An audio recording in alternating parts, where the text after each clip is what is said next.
What does it take to look at the world's biggest problems and see opportunity instead of despair? Today, I'm talking to someone who is doing exactly that. Joseph Nguthiru is a Kenyan engineer and environmental innovator who's turning environmental disasters into climate solutions. He's the founder of HyaPak, a company that converts water hyacinth, one of the world's most invasive aquatic weeds, into biodegradable packaging that replaces single use plastics. And he's also built MC2, I hope I'm pronouncing that correctly, an AI Yeah. powered early warning system that protects forests from fires and illegal logging. And he has earned pretty serious recognition. He is a UN Young Champion of the Earth, an Obama Foundation leader, and he's won the Prototypes for Humanity Award at COP28, I believe. He's here Oh, today, and what makes this conversation special is not just a story about the technology or the awards, but about that moment that changed everything. We were on a university trip on Lake Naivasha where you and your classmates got stuck in a mass of invasive plants. And that was frustrating, an uncomfortable moment that became like a spark for you to start what you're doing today. And so today we're going to hear about that trip, more about that trip, the first time that you successfully turned this weed into a usable product. I'm so curious to know, and what these biodegradable bags actually feel like, and how also the other thing that you do, AI can be used to monitor our forests, which is also a very important thing.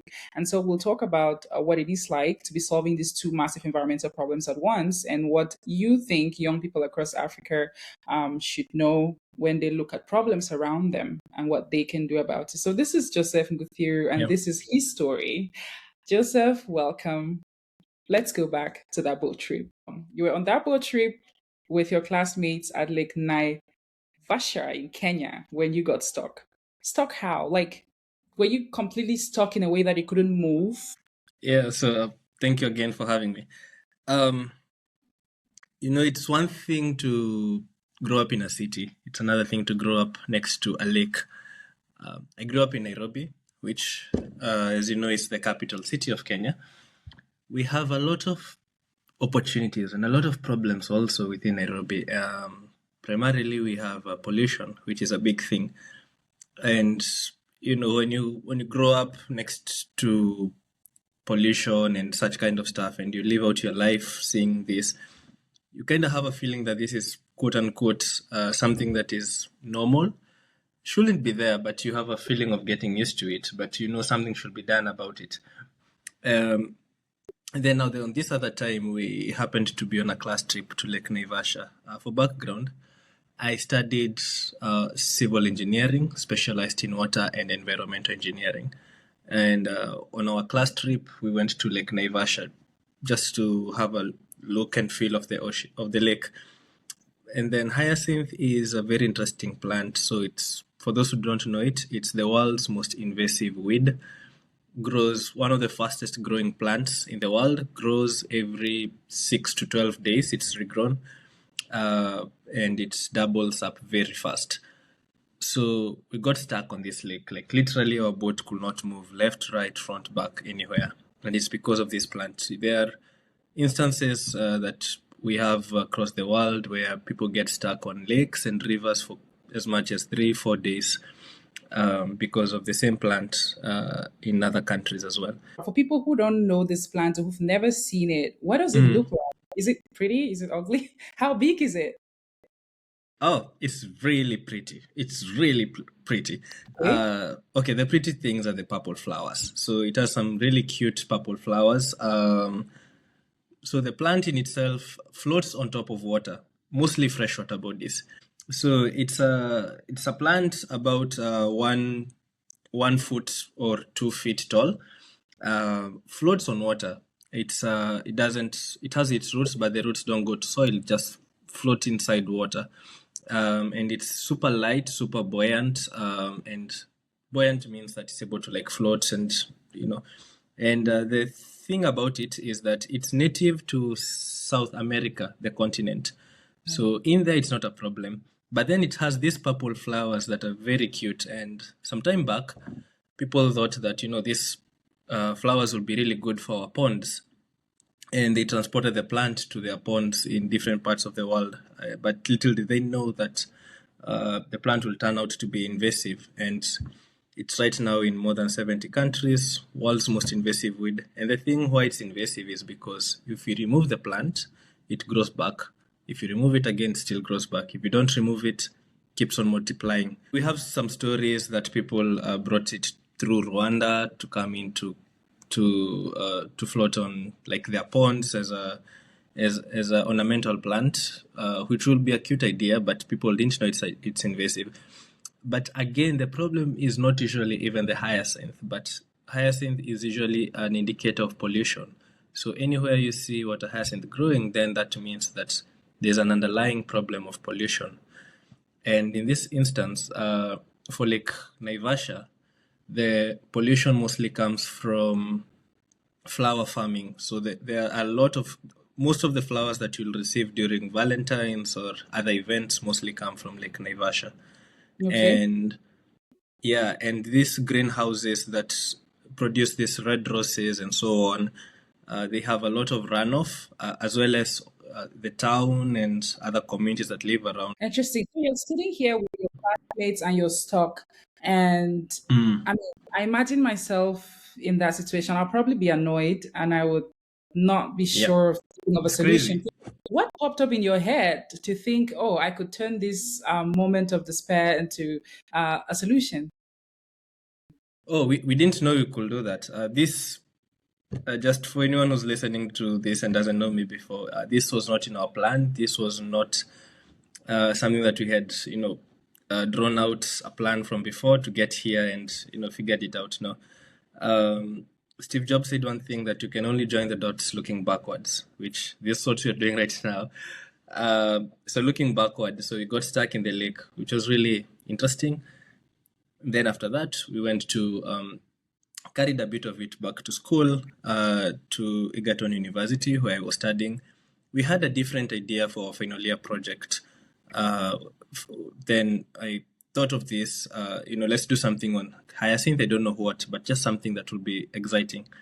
Did anyone think you were crazy when you had that thought? Like, let's turn this into something else. I got a couple of my colleagues, classmates, to come and try and help me out, which they happily did. And the school, the university supported us because it was our Oh, final year project and we had to do something. So, long story short, we wanted to do something for agricultural packaging.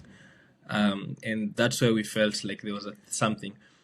And I will say, I'm grateful to be in the right place at the right time because our country, Kenya, has banned the use of single-use plastics. So mostly plastic bags. We don't use single-use plastic bags in Kenya, nylon, and that's probably why we've grown so much so fast. I will attribute some part of that to policy, which is actually a really good thing. And right now we've seen Rwanda took it also a couple of years ago, and then much more recently, Ethiopia has also done it, and a couple of other countries are also having legislations to do the same, which will be really awesome. so what does the water hyacinth become first? Like, is it like a powder or a pulp? Like, can you walk us through that transformation? Thank you. Yeah, so it's this is not something that we could find on the internet. No prior research that has been done that we could figure it out. And ChatGPT doesn't know either better because it uses resources that have been published. So we figured out, trial and error experimenting and all that. So when we started, we were just making, weird products that are not necessarily good looking and everything else, but we just made them. And we posted it on Twitter and it blew up. And that's partly how we got here. But then also, throughout, we've always been trying to experiment, try and do something that is a bit an improved version of what we did yesterday and the day before and all that. So the first step involves harvesting the plant.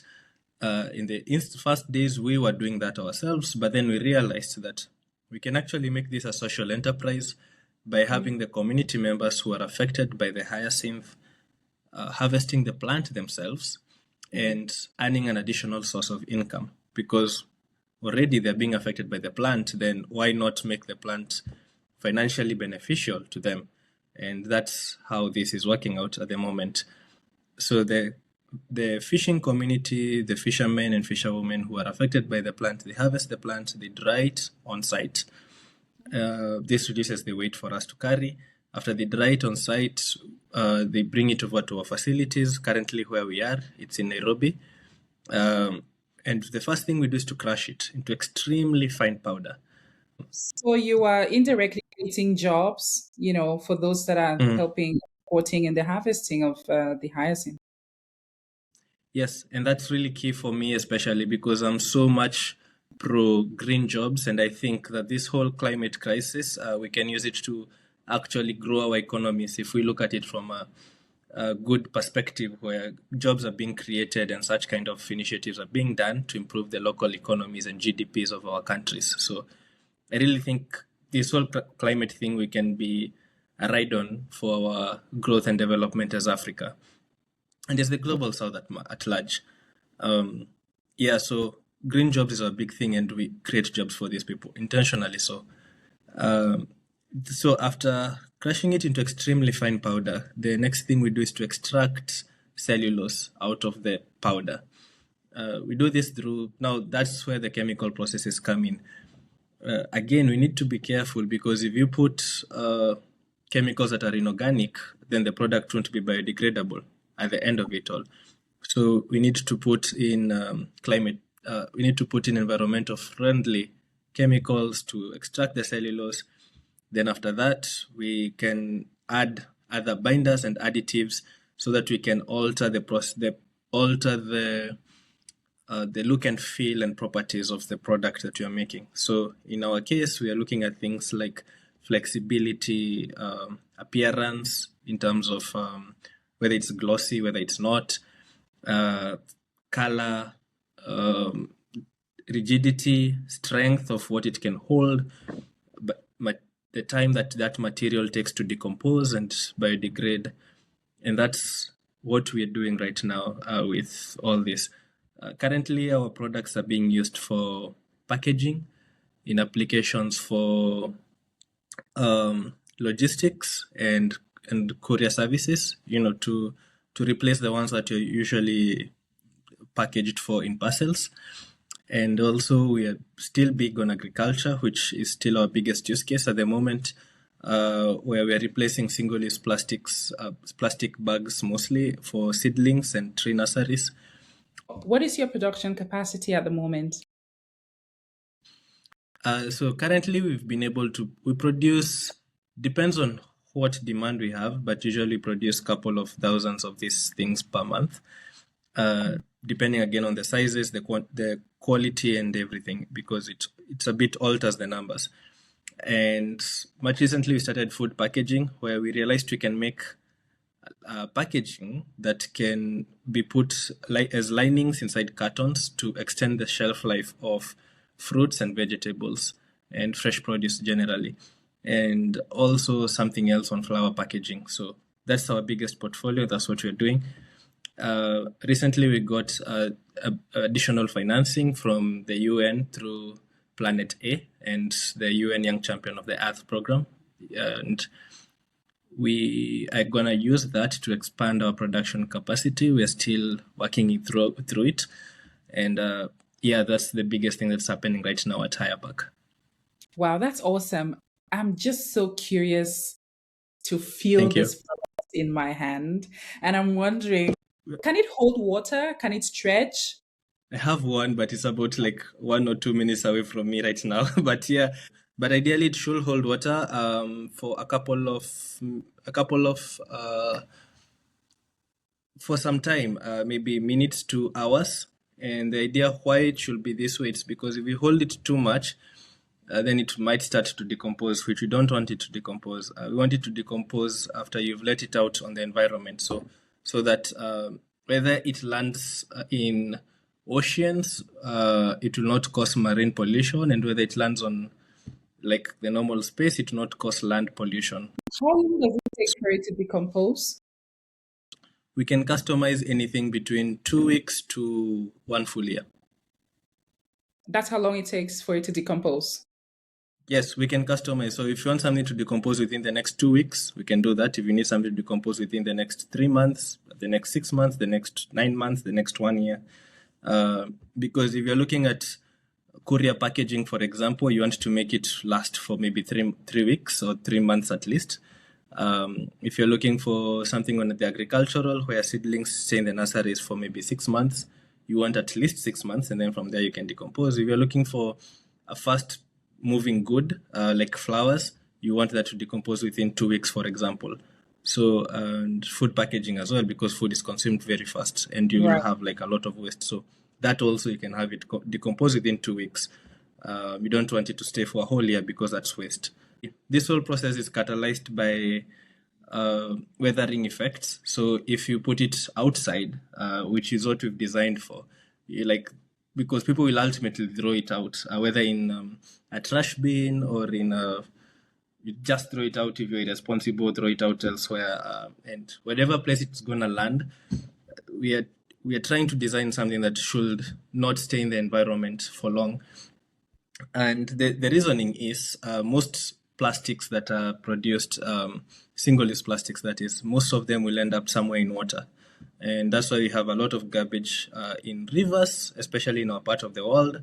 In Africa, we have a lot of garbage in rivers and the ocean. If you look at the biggest landfills in the world, you'll find a lot of waste ending up in oceans. And we should not have our packaging there. So once it gets in contact with that, it should start some, because that's nature, it should automatically start something on decomposing. And that's the reasoning behind it. Oh, interesting. This is such a beautiful Yep. story. So many reasons. One of which is that you're removing a plant that's literally choking lakes and replacing plastic Yeah. that's in landfills. You're actually Yeah. solving two problems at once, which is Yeah. amazing. And creating employment in between. Employment in between. So Yeah. bravo to you and your team for Thank you. this very wonderful initiative. And it's only growing, expanding, and others investing in it is a testament to the fact that they've seen the potential that, and it's so timely, like you mentioned, because there is the no single use plastic policy in Kenya, which makes your innovation Yes. so timely. So kudos to you. Do you have a longer list of who's using your products right now? Yes. So we are actually there for the parcels. That's a project that we are co-creating and producing together with the world's largest shipping parcel provider for logistics that you will probably know of. I don't know if I should mention their name because it's a branding thing. But the others, I'm sure I can. So for agriculture, we're working with the world's largest farmer. They're called One Tree Planted, as well as the Kenyan government, which happens to also be a big client for us. The Kenyan military as well. We have a lot of farmers who are also working with our products in different parts within both the country and neighboring countries like Ethiopia and Uganda.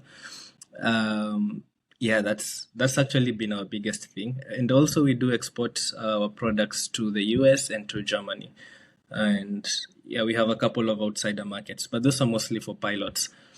And we foresee opening up franchises in other countries so that we can also create a ripple effect where people can also create job opportunities and take advantage of the hyacinth that's growing in their waters to create products that are custom for their communities and that can help their regions, because parcels and all that might work for us as a really good use case, but then you might find that maybe in Cameroon or uh, Uganda or India or El Salvador, those are places where we're actually trying to do something, but the market there has a bigger use case that might make products for them, and that's something that we're trying to figure out how to also go about it.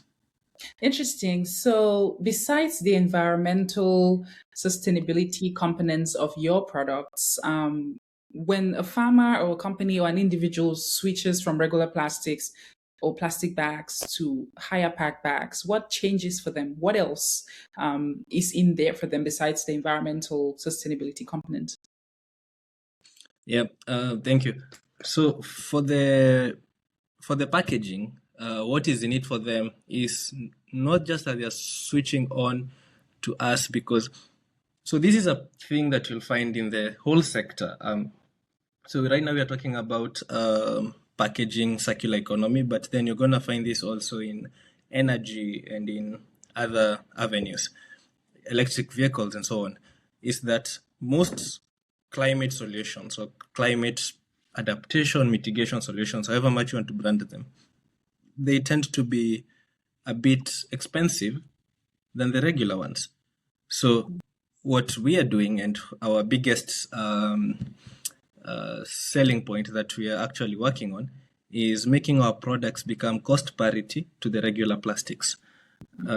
It's not easy, I'll tell you that for sure, because our volumes right now don't allow us to be easy, but it's going to be easy and it's going to be really easy on scaling up. And the reason is Hyacinth happens to be free and it's a plant that's growing everywhere. So you have and it's fastest, again mentioned, fastest, one of the fastest growing plants in the world. So you have a renewable raw material resource. Right now, at our current capacity, we are at cost parity. And we foresee maybe by the end of the year or so on, we shall actually probably be cheaper than the regular plastics. That's on Okay. cost. And then the actually biggest thing that we are proud of, beyond saving the planet, which is good, and cost, which is also really good for users, is the quality. Um, our our bags, because we've put so much attention to them and making them and so on, is that we are designing them and we are making them to be stronger in terms of like the weight they can handle and the stretching and everything else, to be stronger than the regular plastic bags that are of the same thickness and of the same maybe the same price point as ours. So we are bragging on both quality and cost and also the environment. So it does not just so for the for example, for the shipping and logistics provider that you're working with, for them it does not just become like they're moving to something sustainable, but they're moving to actually like an upgrade of what they're also using right now with the plastics. And I think that's the only way that circular economy solutions and environmental adaptation and climate mitigation projects can be better than the others. So if it's like on electric vehicles, you don't want to just move people because it's good for the planet, but because you can also probably save them some money maybe, and also because maybe your quality of the vehicles is a bit higher than the other one, and that's been our driving force, and that's why we are doing what we are doing. Let's talk about your other innovation, MC2. First of all, what does MC2 even mean? Oh, yeah. So I'll tell you the meaning of MC2 and then I'll tell the story. So MC2 is so Msitu, the word Msitu. Msitu is Swahili for forest. And then we have this Kenyan thing where we have everything that's technological wise. We start with an M and then something. So we have M-Pesa, which we use that to transfer money. We have M-Kopa, it's a lending facility. We have Mshwari and so on. So we just took that thing and then we just put it on MC2 for MC2 and then just added a dash so it becomes MC2. So we didn't overthink it. That's how we did it. Um, we remember when we met at the Obama convention and just that period when we were leaving, the heat wave happened in Europe and mostly in Greece, and the heat wave was followed by the wildfires that were crazy.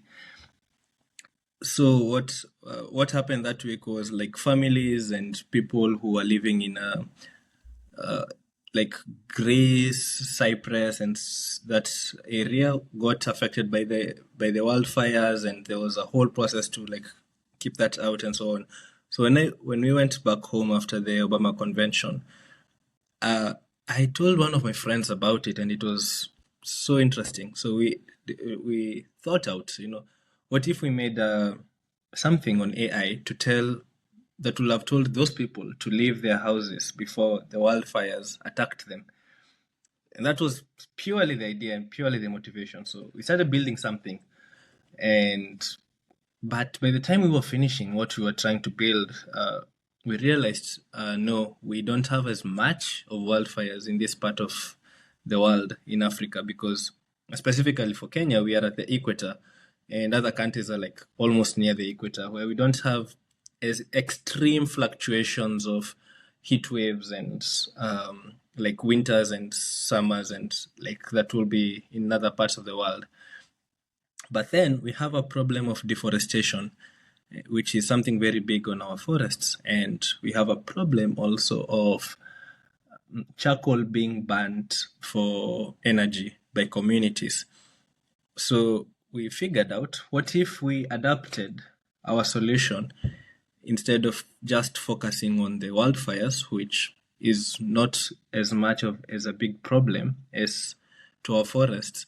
Let's do something on deforestation, people cutting down trees, and that's what we literally did. So we made the whole thing to figure out when people are cutting trees and how they're cutting and all that kind of thing. So how MC2 works is we make these devices that are about this size, and inside them we install sensors, motherboards, and all that kind of thing.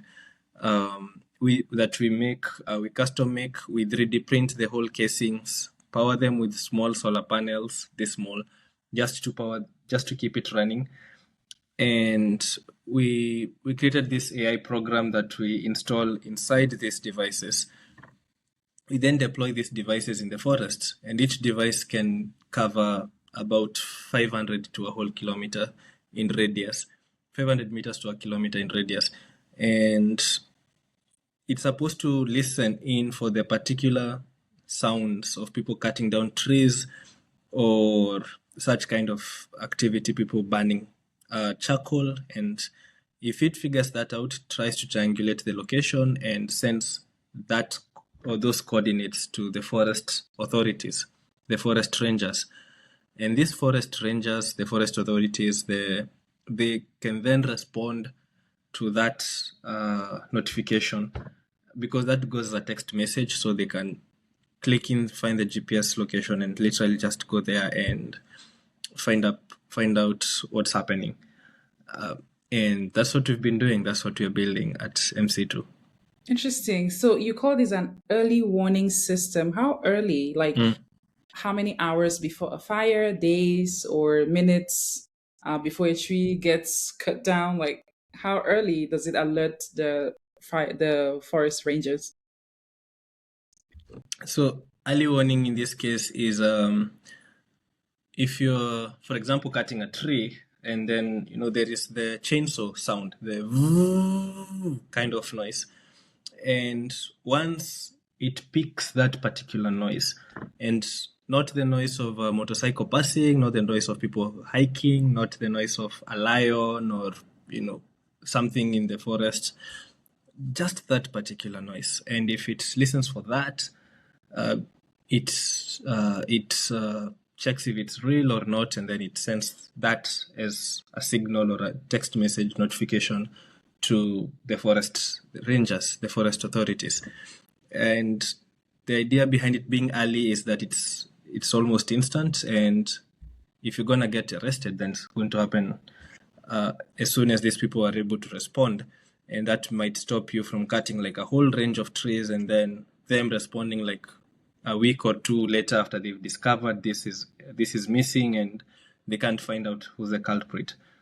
On the Right. wildfires, the thing about wildfires is that it's much easier to stop a fire when it's like small than when it's like affecting like a huge several acres of land, which is what usually happens. So people technically wait for the wildfires to affect several acres, and then satellites can pick that up and then they respond. But in this instance, you don't need to wait for the satellites. So it's early warning because you can respond like real fast before the fire spreads and you can put it off. That's the whole idea behind it. In your Thank you. work, have you actually stopped any forest hazard with this innovation? Or have you deployed it in forests and seen it work? Do you have examples to Ye- share? yes, sure. We've been working together with the Kenya Forest Service, which is the national body mandated to take care of forests. And we've, for the last close to 2 years now, we've been running a whole pilot in one of the forests in Kenya called Ngong Forest. And what we've seen over that period is that we've been able to stop deforestation by around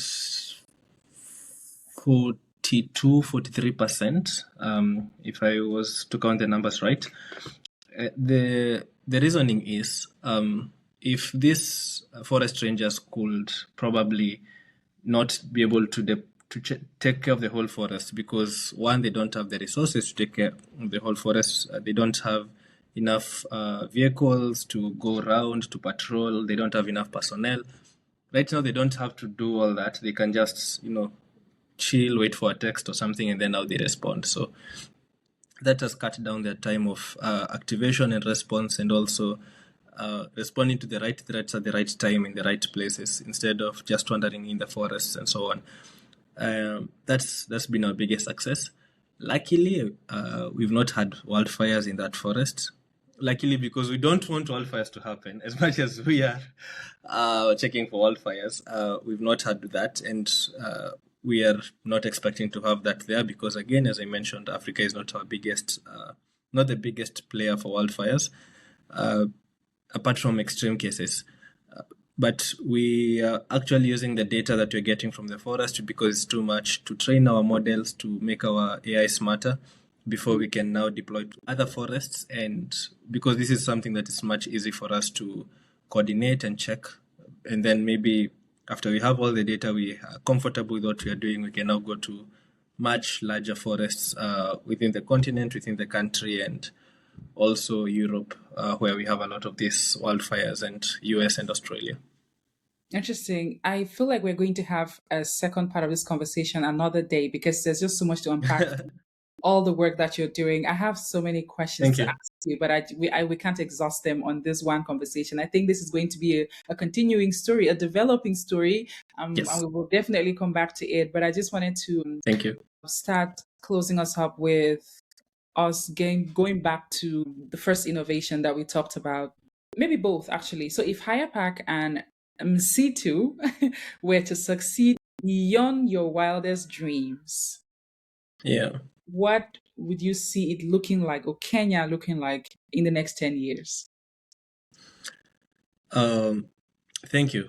So my biggest motivation behind all this is, how can we use these challenges that we're having right now, climate challenges and technology challenges, how can we use that to advance our economies? How can we use that to develop ourselves as a continent much further? So how can we turn all these problems that we have as climate, quote unquote, problems into solutions, or something that can actually advance us?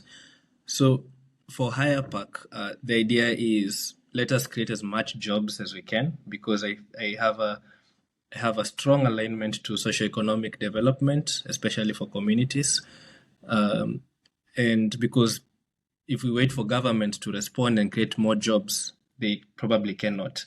So how can we as private sector, how can we as young people innovate around creating jobs on that? So for HyaPak, the goal is, let's create as much jobs as possible, and at the same time, let's use that to try and solve plastic waste pollution, and franchise that to other countries, because other countries are also facing the same challenges as we are. Uh, my goal down the line will probably open source our technology, open source everything that we're doing, so that we can have as much replication as possible. It will be my joy if 10, 20 years from today, people start talking of plastic packaging as a thing of the past, because they have better solutions. And that's my biggest, that's what drives me every morning.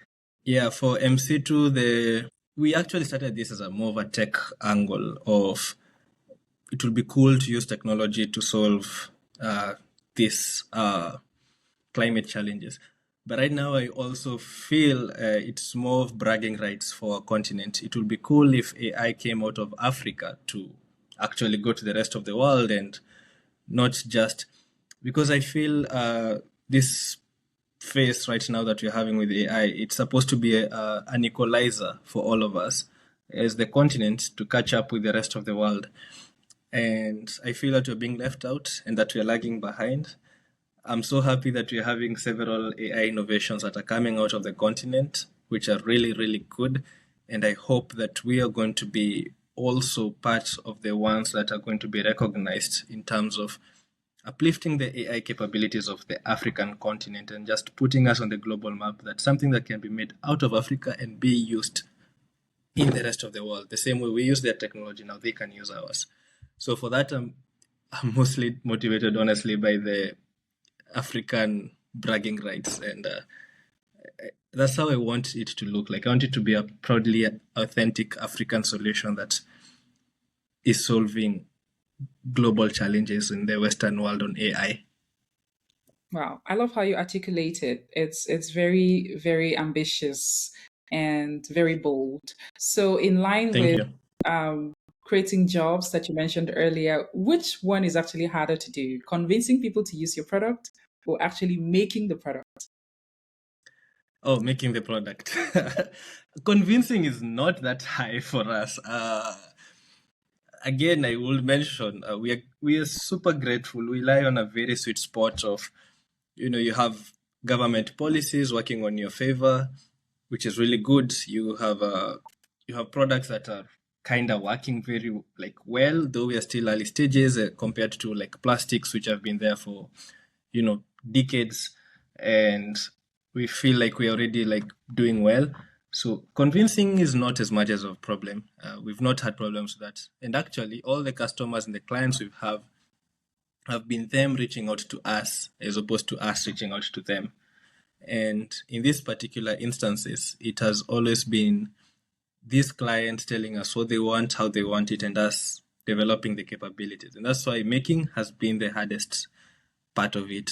We've had to rely a lot on our minds, on our brains, on our thinking, on our creativity, and not necessarily anything that we could have adopted from AI or from technology. So I think making has been the toughest part, but we hope we can now. That's why I hope we can like open source franchise so that other people can do the same and skip the curve of trial and failure and learning and failing.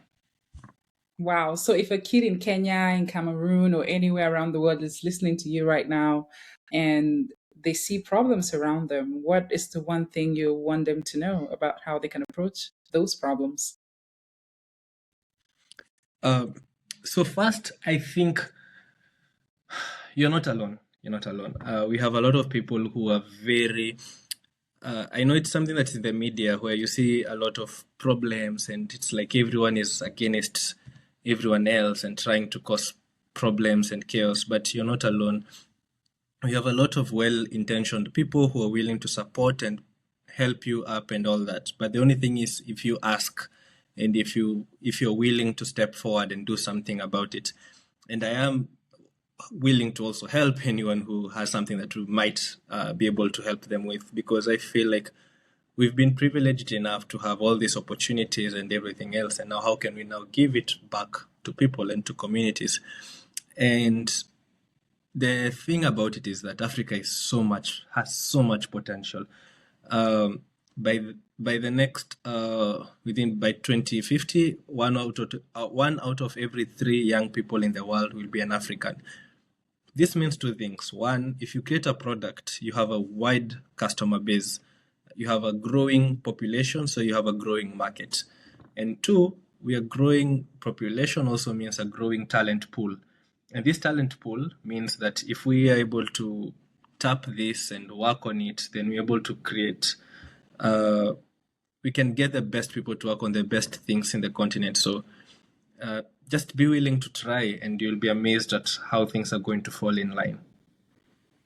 Wow, how wonderful. Thank you so much for enlightening me and whoever else is watching or listening or reading, Thank whatever you. format we publish these in. conversation. I think I've personally learned a lot from what you're doing. And I don't think it was a mistake that you got all the recognitions, the awards, and the global stages, that you are pitching these ideas and getting the much needed support that you're getting to expand these innovative ideas that you have and moving the planet forward, which is Yeah. amazing. So, Thank you thank so much. you much. If you have any last words, this would be the time. But mind you, we're going to come back to this story sometime in the future. Um, yeah, so this goes beyond Africa, and I am so sure that the number of young people in this world who are passionate about change are more than those who are anti-change. And the only thing I have for young people, and the only thing I have for people who are even a bit older or my generations or younger, just don't waste your life, don't waste your opportunities, especially on everything else that we have, the tools and the resources we have. Our mobile phones should not be something to keep us addicted to them, but something that can make us actually change or respond to changes in the world. And just be willing to try. Just be willing to try. That's my only thing. You'll be amazed at what happens because you're gonna lose 100% of the opportunities that you don't shoot your shot. So just try, and yeah, we're always here for you.